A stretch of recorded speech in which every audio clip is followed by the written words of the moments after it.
Rayalaseema YCP నేతల నోటికి తాళం వేసేశారు చంద్రబాబు. ఏంటా తాళం అనుకుంటున్నారా? రాయలసీమకు అన్యాయం జరుగుతోందన్న వాదన తరచూ వినిపిస్తూ ఉన్నారు వైసీపీ నేతలు. దీనికి కౌంటర్ అన్నట్లుగా కర్నూలులో హైకోర్టు బెంచ్ ఏర్పాటుకు కూటమి ప్రభుత్వం అడుగులు వేస్తోంది. న్యాయ రాజధాని అనే 5 ఏళ్లు కాలక్షేపం చేసిన జగన్ 5 ఏళ్లు రాయలసీమ ప్రజలను మభ్యపెట్టి పబ్బం గడుపుకున్నారు. తాజాగా కూటమి ప్రభుత్వం తీసుకున్న ఈ నిర్ణయంతో రాయలసీమకు మరో మేలు జరగనుంది. దీనిపై ప్రైమ్ 9 ప్రత్యేక కథనం.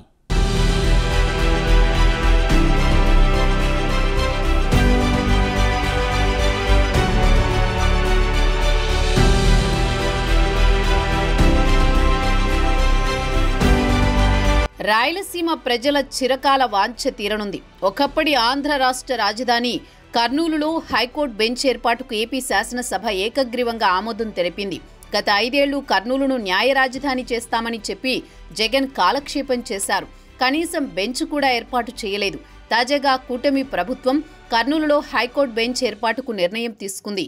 జగన్ మాటలు చెబితే కూటమి ప్రభుత్వం చేతల్లో చూపించిందని ఈ సందర్భంగా రాజకీయ విశ్లేషకులు అంటున్నారు.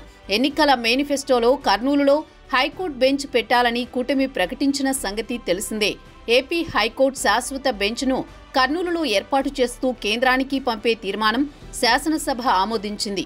Lokayukta, state human rights commission లాంటివి కూడా అక్కడే ఏర్పాటు చేయనున్నారు. వికేంద్రీకరణ ద్వారా అన్ని ప్రాంతాల సమగ్ర అభివృద్ధికి కట్టుబడి ఉందని కూటమి ప్రభుత్వం చెబుతోంది. ఇప్పటికే తిరుపతి, కడప, ఓర్వకల్లు, పుట్టపర్తిలలో 4 ఎయిర్పోర్ట్లు ఉన్నాయి.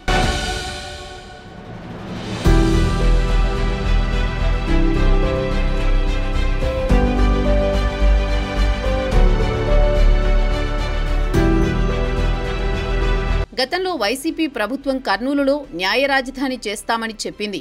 అయితే దీనిపై విమర్శలు రావడంతో ఆ ఆలోచన విరమించినట్లు 2022 నవంబర్ 25న సుప్రీంకోర్టుకు తెలియజేసింది.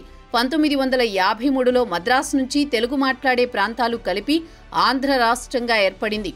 అప్పుడు ఆంధ్ర రాష్ట్రానికి రాజధానిగా కర్నూలు చేశారు. హైకోర్టును మాత్రం గుంటూరులో ఏర్పాటు చేశారు. 1937లో చేసుకున్న శ్రీబాగ్ ఒప్పందం ప్రకారం ఈ ఏర్పాటు జరిగింది. తర్వాత హైదరాబాద్ రాష్ట్రంలోని తెలుగు మాట్లాడే ప్రాంతాలు ఆంధ్ర రాష్ట్రము కలిసి 1956లో ఆంధ్రప్రదేశ్గా మారింది.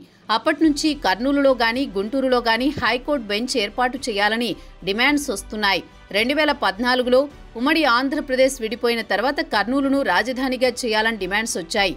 అయితే రాజధాని కన్నా హైకోర్టు బెంచ్ను ఏర్పాటు చేయాలని ఎక్కువ శాతం మంది కోరుకున్నట్లు తెలుస్తోంది.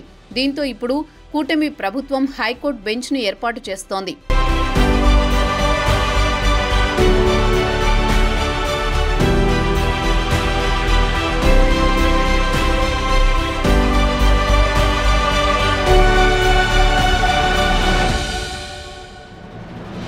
జగన్ 3 రాజధానుల పేరుతో 3 ముక్కలాట ఆడారని కూటమి నేతలు ఈ సందర్భంగా మండిపడ్డారు. తద్వారా జగన్ రాయలసీమ ద్రోహిగా మిగిలిపోయారని చెప్పారు. ప్రజాగళం యాత్రలో భాగంగా ఇచ్చిన హామీ మేరకు కర్నూలులో హైకోర్టు బెంచ్ ఏర్పాటు చేస్తున్నామని కూటమి నేతలు చెబుతున్నారు. దేశంలో వేరే రాష్ట్రాల్లో 16 బెంచులు పనిచేస్తున్నాయి. రాష్ట్ర జనాభా 5 కోట్లయితే రాయలసీమలో 1,50,00,000 మంది ఉన్నారు. రాష్ట్ర విస్తీర్ణంలో 43% రాయలసీమలో ఉంది. రాయలసీమ బిడ్డగా సీఎం చంద్రబాబు నాయుడు రాయలసీమకు అందిస్తున్న వరంగా హైకోర్టు బెంచ్ని చెప్పుకోవాలని మంత్రులు ఈ సందర్భంగా చెప్పారు. మరోవైపు రాయలసీమలో నీటి సమస్యను ఎదుర్కొనేందుకు డ్రిప్ ఇరిగేషన్కు 90% సబ్సిడీ ఇచ్చామని ఈ సందర్భంగా సీఎం చంద్రబాబు చెప్పారు. ఓర్వకల్లులో డ్రోన్ సిటీని పెట్టడంతో పాటు కర్నూలు నగరం అభివృద్ధికి కృషి చేస్తున్నామన్నారు. ఎప్పటినుంచో రాయలసీమ వాసుల్లో ఉన్న అసంతృప్తిని హైకోర్టు బెంచ్ ఏర్పాటు చేయడంతో తొలగించినట్లయిందని మేధావులు చెబుతున్నారు.